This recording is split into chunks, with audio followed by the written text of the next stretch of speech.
اگر آپ کو ہارر سٹوریز پسند ہیں تو آپ بالکل صحیح جگہ پہ ہیں۔ یہاں آپ کو ہر قدم پر سسپینس خوفناک سٹوریز ملیں گی، تو پلیز چینل کو سبسکرائب، لائک، شیئر کیجئے اور خوف کا نیا انداز دیکھیے۔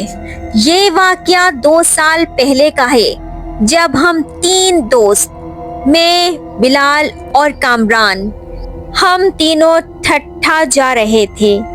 کینجھر جھیل کے قریب ایک فارم ہاؤس میں پکنک منانے کا پروگرام تھا۔ چونکہ فارم ہاؤس پہنچ کر اگلے دن ہی تفریحات کا آغاز کرنا تھا اور صبح آفس کے کاموں کی وجہ سے ہم نے کراچی سے رات کے تقریباً 2:15 کا وقت چنا تھا۔ ہمارا مقصد تھا کہ رات میں سفر کر کے وہاں جلد پہنچ جائیں گے۔ یہ ہمارا پہلا اور آخری خیال تھا کہ ہم رات میں ٹھٹھا روڈ کا رخ کریں۔ سفر شروع کرنے سے پہلے ہم سب نے آیت الکرسی کا ورد کیا اور اپنے اوپر دم کیا۔ ہم نے سفر کا آغاز کیا۔ سفر کے دوران خوب ہنسی مذاق چل رہا تھا ہم دوستوں میں۔ سفر کافی سناٹے والا تھا۔ روڈ کی طرف جھاڑیاں اور سنسان خوفناک ماحول بنا ہوا تھا، لیکن ہم اپنا سفر جاری رکھے ہوئے تھے۔ جیسے ہی ہم سڑک کے اس سنسان موڑ پر پہنچے جو کینجھر جھیل کی طرف مڑتا تھا، جہاں ویرانی کا راج تھا، بلال نے خوف کے عالم میں زور سے چیخ ماری۔ کیا ہوا؟ کیا دیکھا اس نے؟ اور کامران نے ایک ساتھ پوچھا۔ ہیڈ لائٹ کی تیز روشنی میں سڑک کے بالکل کنارے ایک عورت کھڑی تھی۔ اس نے میلا کچیلا سفید پھٹا ہوا لباس پہنا ہوا تھا۔ اس کا چہرہ بالکل ہماری گاڑی کی طرف تھا اور اس کی خالی آنکھیں ہمیں گھور رہی تھیں۔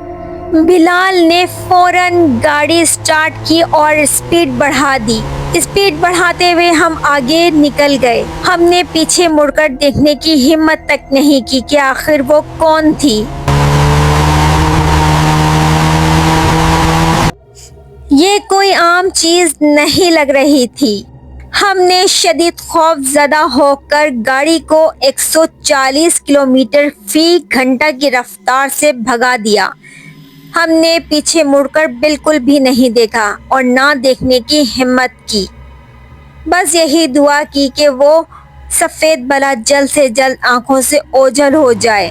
ہم بمشکل 4 سے 5 منٹ گاڑی چلا ہی پائے تھے کہ بلال نے ایک بار پھر ایسی چیخ ماری جو دہشت سے بھرپور تھی۔ یہ چیخ اتنی خوفناک تھی کہ کامران سیٹ پر منجمد ہو گیا۔ بلال نے مجبوراً بریک لگائی۔ ہمارے سامنے سڑک کے بیچوں بیچ بالکل درمیان میں وہی سفید سایہ کھڑا تھا، مگر اب وہ منظر دیکھ کر ہماری روحیں منجمد ہو گئیں۔ وہ عورت زمین سے کوئی 2 فٹ اوپر بالکل ہوا میں معلق تھی۔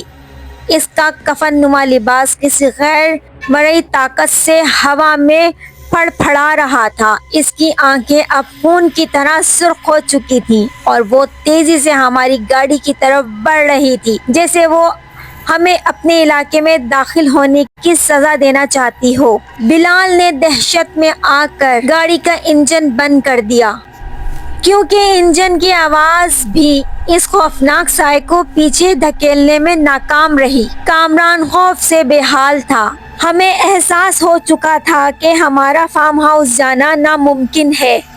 اب صرف اللہ کا کلام ہی ہمیں بچا سکتا تھا۔ پھر ہم تینوں نے ایک ساتھ لرزتی ہوئی آواز میں آیت الکرسی پڑھنا شروع کر دی۔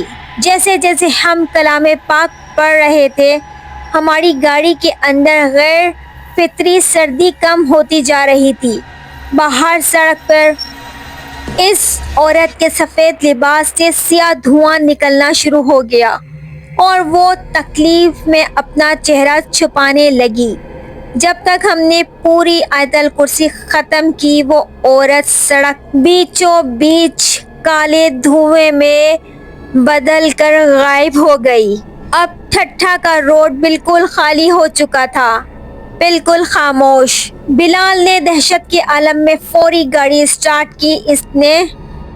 اس نے بوکھلاتے ہوئے کہا، بس اب مزید نہیں، ہم فارم ہاؤس نہیں جا رہے، ہمیں واپس جانا ہوگا کراچی۔ ہم نے بقیہ سفر کسی دیوانے کی طرح تیز رفتاری اور مسلسل کلام پاک پڑھتے ہوئے پورا کیا اور پیچھے مڑ کر نہیں دیکھا۔ جب ہم صبح 5:30 بجے کراچی کے پیٹرول پمپ پر پہنچے تو شہر کی روشنیوں نے ہمیں سکون کی پہلی سانس لینے کا موقع دیا۔ ہم تینوں باہر نکلے اور کھلی فضا میں سانس لی۔ یہ واقعہ آج بھی جب ہمیں یاد آتا ہے تو بس صرف خوف کا سایہ نظر آتا ہے ہمیں۔